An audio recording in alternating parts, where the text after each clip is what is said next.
When it's warm, do you still have a warm coffee or do you opt for a cold option? Always warm for me, always warm. If a coffee shop's got like a very good speciality cold brew, I'll go for that sometimes, but very much a warm coffee type of guy, very much a warm. And if you put milk in your coffee, get off my channel, just go, get off of my channel. Coffee should be drunk black, and ideally, not that I can do it myself on a morning, double espresso. Please don't go from my channel. I ain't got enough subscribers to be kicking people off my channel yet. If you have milk in your coffee, believe me, it's absolutely fine. I won't hate. Not right now anyway. When I've got 50,000 subscribers, you know, we'll revisit this topic and I'll be like, if you have café con leche, which is coffee with milk in Spanish, hey, if you have café con leche, you can get your sent off. But right now, everybody's welcome. Well, not everybody. I had some trolls other day talking to me about my video when I said that carbohydrates are essential for performance. Carbohydrates aren't essential. Look at Sean Baker. He's in better shape than... Bro, try doing hybrid training without any carbohydrates. There's a reason why Nick Bear, Nathan French, you know, Fergus Crawley, the list is endless, all eat carbohydrates. Guys, welcome to the vlog. Come on for the ride today. 2 gym sessions. I'm going to show you how it goes down and I'm going to show you my fueling between them as well.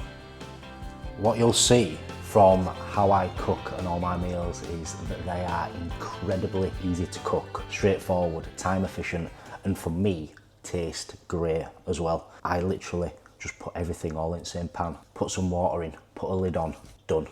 But because I don't eat processed food or anything like that, food actually tastes good to me. Like single ingredient food tastes great to me, whereas a lot of other people won't feel that.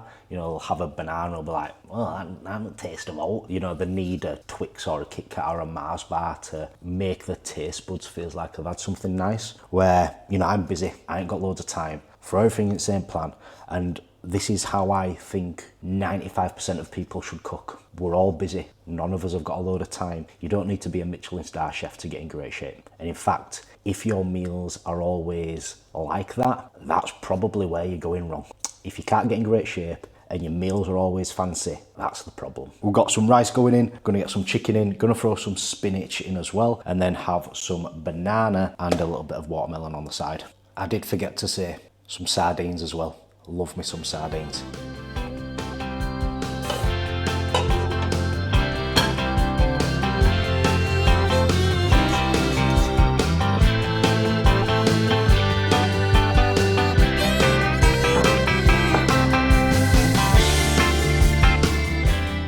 Be careful with sardine cans, guys. Got a little wall in there. I'll be fine though, I'm a big boy. Simple, easy, less than 2 minutes to prepare, less than 10 minutes to cook, and you don't have time. See ya.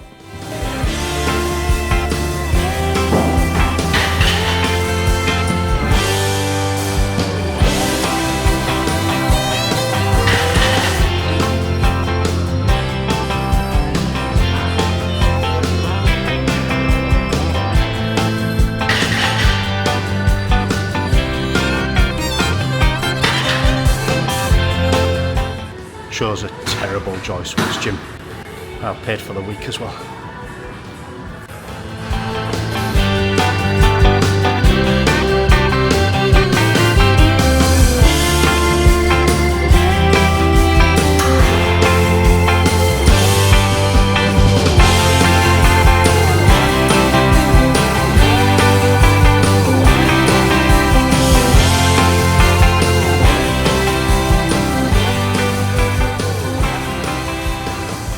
Back at the Airbnb after what was actually a really good gym session. Deadlifts were up, Bulgarian split squats was up, feeling good lifting heavier weights at a lower RPE as well, which I'm really happy about. I wanted to talk in that gym session through it. I took my mic and everything, but the gym, man, you know when you look at photos online and the gym, it actually looks pretty good. It looks pretty big, it looks spacious, it looks nice and bright. And then I paid before I went in and had a look around. I've paid for the full week and it's just not great. You know, they told me off for deadlifting. Not that I was even smashing the weight down on the floor, it was going down really gently. So it is what it is. I'm gonna have to do whatever we can do with the content. Now, though, it's time to refuel. I will show you that.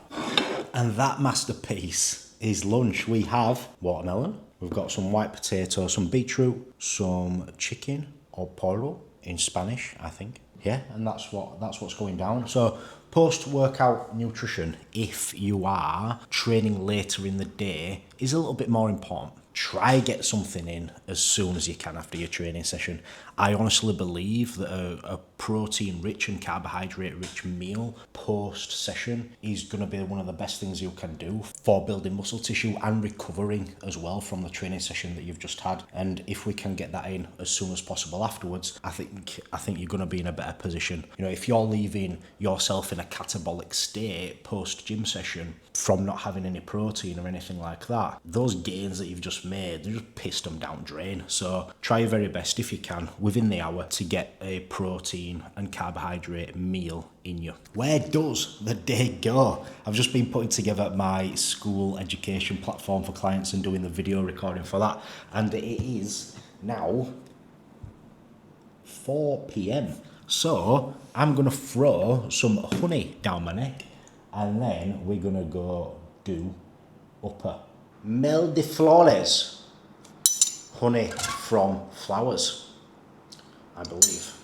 Is it weird to put honey in the fridge, by the way? Because that's where I put my honey. I like it that it's not that runny and it's like a bit thick. Weighing it out because it's, you know, deadly in it. And I weigh all my food out anyway, so.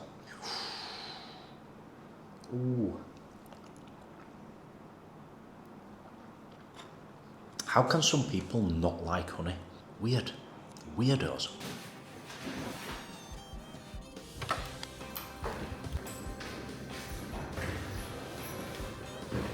What's up guys, so I'm just going to provide a little video voiceover for this part of the training. I really enjoyed this workout and I had an outstanding workout as well, considering it was the second one of the day. I hit a top set of bench press of 110 kilograms for 3 reps, and as you can see was pretty easy. Then did 6 reps of 100 for 3 sets after that. I superset that with a chest support T-bar row. Absolutely love a T-bar row, not done one for a very long time. Usually I do a pendley row here, but the gym that I was in probably would have kicked me out if I had done a pendley row. After that went into an overhead press, which was pretty easy going, probably around the 6 or 7 RPE there. 62.5 for 5 reps for a top set, and then 55 kilograms for 8 reps for 3 sets after that. And then pull-ups I hit 8, 8, 7, 6 for 4 sets. Pull-ups not my strong point, you may not know, but now you will. Tore both my biceps playing rugby, so the pull that I get from the biceps just isn't fantastic with the pull-ups. Obviously the main mover in the pull-up is your back and your lats, so I'm just making excuses here anyway. And then we finished off with beach day. I decided to be the bro and roll as you can see, and roll my sleeves up for this. I'm really happy with the shape that I am showing right now, and you can see in these visuals here.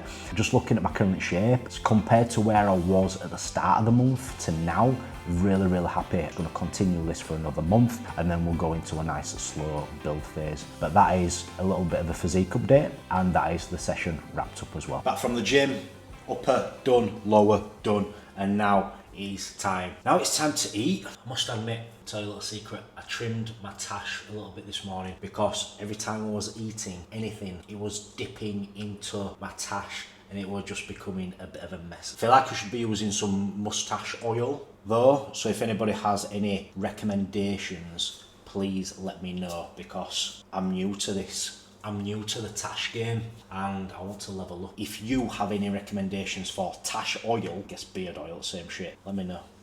Anyway, on the menu, you could probably guess this by now. It's potatoes, chicken, broccoli and fruit, because that's all anybody ever needs in their life. Throw in a little bit of beef, some eggs, some white rice, and you're done.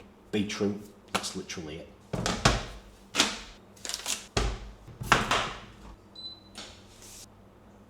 Had a really good chat in my power hour last night with clients, and we were talking about making excuses and like not having time to do things. I know I've trained twice today, right? So 2 hour sessions, obviously getting to the gym, it's probably taken 2.5 hours to 3 hours out of my day. You know, and a lot of people probably, oh, it's all right for you. You know, you don't have to go into work and stuff like that. It's a load of rubbish, you know. Time is always there for everybody. And that doesn't mean double days, right? But you have time. If it matters to you, you will make time. You know, a lot of my clients before said that they didn't have the time. Now they've got the time, but nothing's changed in their life apart from they've just started prioritizing their health and fitness more because something has changed in their life which made them increase the need for them to get fitter and healthier. So you always have time. It just doesn't matter enough to you right yet. The pain that you're in, the weight that you're carrying, the suffering that you're suffering isn't bad enough right yet for you to actually say, oh, in fact, I do have time and I'm going to start making a change. In certain times in your life, you need to be intentional about what you say yes to, but more importantly, about what you say no to as well. If you're always a yes man, you're saying yes to the beers, you're saying yes to the meal out, you're saying yes to every Tom, Dick and Harry, even at work, right, or whatever it might be, you need to start saying no more and start to value the time that you will spend improving your own health. We all have the same amount of time in a day. It's what we do with that time that counts. And oftentimes we waste so much time and so much effort negotiating with yourself. Don't allow yourself the option to even think about negotiating. It's huge. You waste so much time negotiating with yourself. Like, not once today did I think, I'm not gonna train. And this is why. Because I said to myself yesterday that I was going to do a double day today. It's all right looking at me and my double day. And you know, I have a schedule which I can run myself. So obviously, probably a little bit different to a lot of you. I don't have family and I don't have children. However, I'm still busy. I've still got a lot on. I just made time to do everything that I've done today. So it is 6 p.m. now. I'm just about to have my dinner. I was up at 5 a.m. I went for a walk. I got straight into work. Between everything else that I've done, I've just been working. I'm going to have my dinner, I'm going to go for a walk, and then I'm going to do another hour's work before I go to bed. I've made time to be able to do those sessions. And when I am working, I am intentional about my work as well. I am intentional about my working. I am productive when I'm working. I just get my head down and get the work done. So have a look at your day, right? And this is a valuable task to do. Block it all out in 15-minute intervals from when you wake up to when you go to bed. How long do you spend chatting to somebody at a coffee machine? How long do you spend thinking about doing something? How long do you spend just doing nothing, just procrastinating? If you do it properly and you do it truthfully, you will realise that you are wasting a hell of a lot of time in your day. And that time that you waste is the time when you say, I don't have time.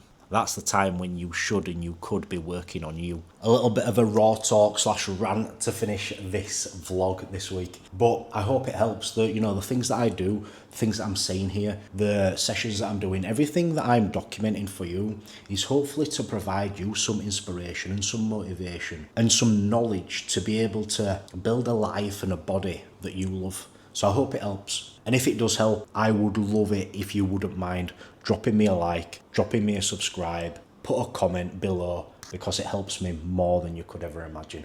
Thanks very much for watching, guys. I really appreciate it. I'll catch you next week for vlog number 4. Peace.